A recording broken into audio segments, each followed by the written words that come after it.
Welcome to Pioneer Mindset, a place where we challenge our mindset and address the discomfort in both business and life by finding clarity resulting in bold conviction.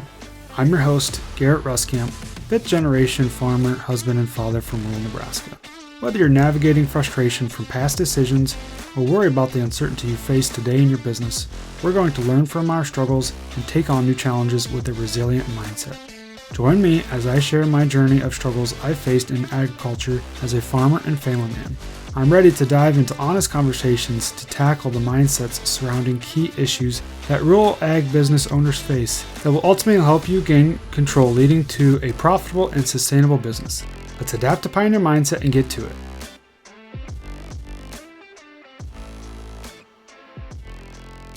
Welcome back, everyone, to this week's episode of Pioneer Mindset. So, lately we've been talking a lot about business, which is rightfully so, kind of the beginning time of year.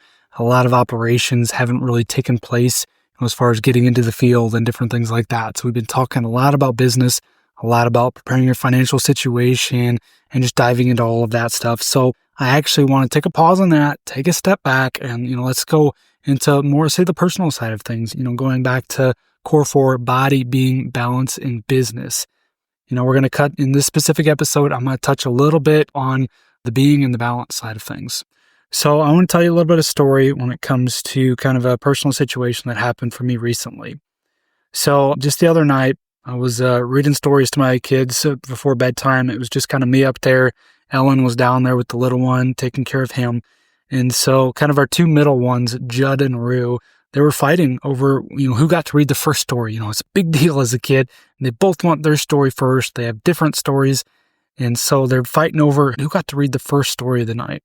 And they're both pretty stubborn, I might add. And so they were throwing a fit. And so I said, hey, boys, you need to figure this out, because I knew that if I picked one, the other one would throw a fit and vice versa. And somebody's going to be throwing a fit regardless. And that just doesn't work. And I wasn't happy about the way the situation was playing out. So I kind of took a step back, kind of took a deep breath, and I said, hey, boys, you need to figure this out, or I'm not going to read either of you stories. Somebody's got to compromise. Somebody's got to give in. And they just weren't budging. Neither of them would have it. They both wanted their stories. And so I said, all right, fine. I guess we're not going to read your stories. We let them throw a fit. I read Kip, the oldest, I read his story to him.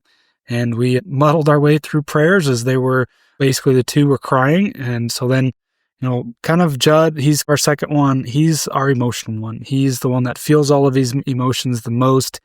So he was throwing a huge fit, throwing himself all over the place, hitting, screaming, all that other fun stuff. And so at that point, it's, I've tried to learn the best I can to manage that. And so got Rue to bed, got Kip to bed, and I took Judd and I really sat him down and I just tried to hold on to him, tried to help him out, tried to help him feel his emotions as best as he could and try to work through that situation. Obviously, he was upset. He didn't get his way. He didn't get what he wanted at that current moment, at that point in time. He didn't get the story read.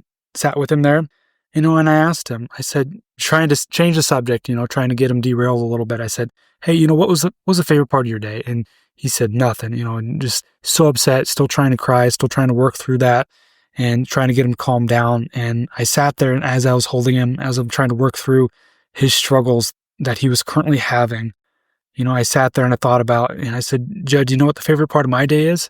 I said, right now, holding you, helping you work through this. This has been the favorite part of my day. And it might sound contradictory. It might sound like, why would that be the favorite part of your day? It's because I kind of had an eye-opening experience. I kind of had a change in mindset, different perspective, you could say. And that as I was sitting there with him, as I was watching my child, my kid, my son throw a fit about how he didn't get his way, how he wasn't happy that things didn't happen the way that he wanted them to, how life didn't play out like he wanted it to, like he was hoping it would. He didn't get his way at that current moment. Things didn't happen when he wanted it to. That's the big one there, when. And he was throwing a fit. He was crying. He's emotional. He's probably overtired, probably stressed out from something that, kids get stressed out about. And so I was sitting there holding him and thinking back to, as a father, thinking back to God, the Lord, our Father, He's got to be there for us. He's there for us all the time, helping us through these situations to where in the current moment, we might not be happy about what's happening. We're not happy about how something didn't happen when we wanted it to. Maybe it be in business, whether it be in life, whatever the case is. We're not happy. We're emotional. We're tired. We're throwing a fit. We might be crying. We're just super upset. We're throwing ourselves all over the place, acting the way that we shouldn't, not grateful at all, sitting there thinking that the day was just crap or nothing was good about the day because the things that we wanted did not happen. But as the Lord God, He would be happy to just be there with you, happy to be with His Son, happy to be there with His child in that moment. In that moment, just be grateful to be there with Him, holding Him and helping Him work through that, saying, it's okay. Maybe it'll happen soon. It'll happen on my time. Maybe tomorrow we'll read the story that you want. Maybe in a couple of days you'll get to take the turn first. Things will happen when you want it, how you want it, and all of that stuff. May not know it, may not feel it at that time, but it was just in this moment. In this moment, I know this is maybe a bit emotional, maybe a bit too spiritual for you, but in the moment, it's important to realize these things because these are kind of the subtle things that happen in life. And if we let them pass by, we're not truly acknowledging them. And whatever you're going through right now, somebody's always going through something in their current season. In my current season, I'm struggling with my own things, just like everybody else is. I'm struggling with some different things, whether it be in business or in personal life. We're always struggling. So I was sitting there thinking about how I've been wanting this thing to happen in life. I've been wanting this thing to happen in the business or whatever the case is. I'm just so upset by it, so distraught, throwing a fit or just not happy about the day, not being grateful for everything that happened in the day because I'm so caught up in that current emotion of just not getting what I want.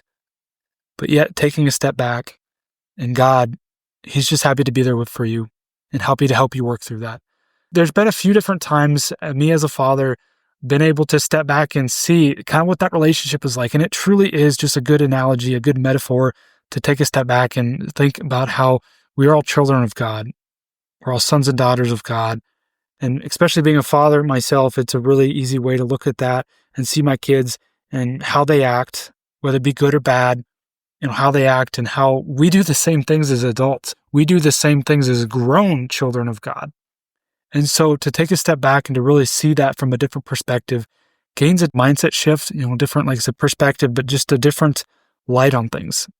In the moment, it took 45 minutes for bedtime to try to read the stories, having a fit, putting the one kid to bed, reading his story, putting the other kid to bed who was throwing a fit, but he still calmed down. He fell asleep, gave me a big squeeze, laid him down, then sat there with the other kid.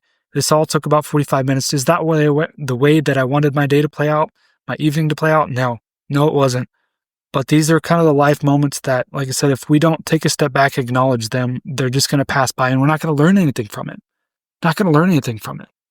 So just for this week's episode, I wanted to bring that up, share this experience and share how we need to make sure that we're taking a step back sometimes, taking a step back and acknowledging these different things as best as we can. Now, whether you're a father or not, whether you're, have kids or you've seen these things play out, you will in the future, or there's at least some subtle things that we can take a step back and realize that, I'm acting a bit childish. I am still a child of God. What advice would He give me if I was in, different situation? So just kind of really taking a step back and really thinking about that from a different perspective. And so once again, it's good to focus on these different things. When I talked about the core four, we're obviously talking about balance here because, balance between, with family, trying to take care of that balance and what that actually looks like, spending time with the kid, being able to hold space for my son, for him to release this, to work through that situation. Will there be more of those situations in the future? Yeah, you bet. It's going to be hard to avoid those. But I feel like every time that we can work through that in a positive way, we might decrease the situation in the future. We might be able to work through this in a positive way again, versus just slamming him in his room, letting him throw a fit, him bouncing off the walls, slamming himself into the door to the, to the baby gate, tearing it down, and just really having a very negative experience about the night, but rather just taking a step back and acknowledging, what can I do for him? What can I do for him? But in that same way, in that same regard, by helping him, I actually help myself. I actually help myself work through something that I'm trying to deal with as well. So it was, like I said, kind of a negative experience that turned positive. And like I said, that all kind of goes back to core four, specifically the balance side of things, but then the being, the spiritual connection that we have, the conviction that what we're doing is right. And so that's why I just felt like it was a good kind of a story to share here, good personal experience. Maybe you've gone through something similar, or maybe you're going to be going through something similar in your life in the near future. Try to remember these things. Try to remember to just take a step back, gain perspective, try to remove some of the emotions from that. And just, like I said, all about perspective here and taking a step back. And so I really hope you found value in this. A little bit shorter episode this week, but trying to really hit this point home that we need to be focusing on all areas of life, all areas of core 4, the body, being, balance, and business. This one specifically talking about the balance and the being side of things. And so, like I said, hope you found value in this, and we'll catch you next time. Thanks for tagging along with me today as we sharpened our mindsets. If you've gained insight from today's episode, be sure to take a screenshot to share or send this episode to somebody who might also find value in it. For more, follow me on Instagram @GarrettRuskamp or on Facebook, and join me next time for more conviction through clarity.